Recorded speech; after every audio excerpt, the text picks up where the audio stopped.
Magpies. I love magpies. I think they're really beautiful birds, with the different colors shine on their wings. Different number of magpies symbolize different things in the UK and Ireland, but there's a few different variations of a nursery rhyme telling which one would signify. So I found this one that's written down in 1780 in Observations on Popular Antiquities by John Brand. And this one goes: one for sorrow, two for mirth, three for funeral. And this was then elongated in a version in a collection of proverbs and popular sayings relating to the seasons, the weather, and archaeocultural pursuits by Michael Asplane B.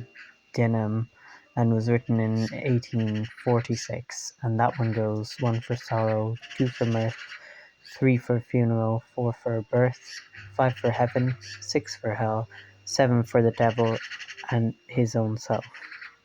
The one that I'm most familiar with was used for a theme song for Magpie, which was a UK children's television show from 1968 to 1980, and they seem to have excluded religious symbolism in that, so it's more secular, and that's the one I'm familiar with.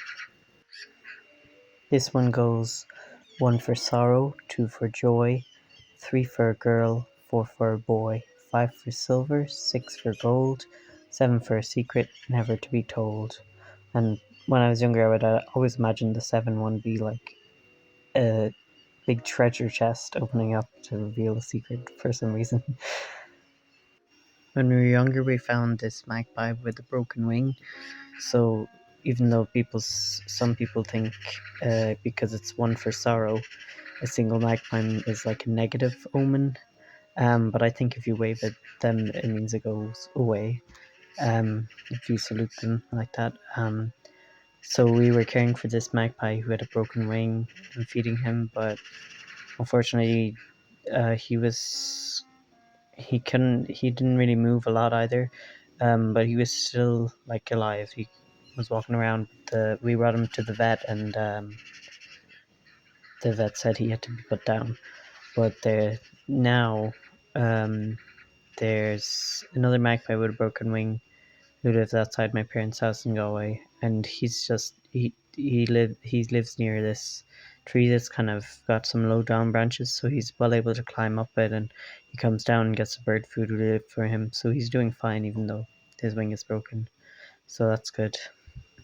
Robins are sometimes said to be a sign of a loved one that's nearby, or be a loved one in the robin watching you. Or also, there's of course the one where there's Santa's helpers watching the kids make sure they behave. Um, the way that they'd be a loved one kind of makes sense to me because I feel like, I don't know, maybe some element of you might still be on Earth after you die, or like reincarnation, that kind of thing. But I don't think then it would be specific to robins. But I get that birds with their wings are kind of very ethereal, divine kind of looking. Uh, they might remind people of like angels because of the flying and such. So it's nice.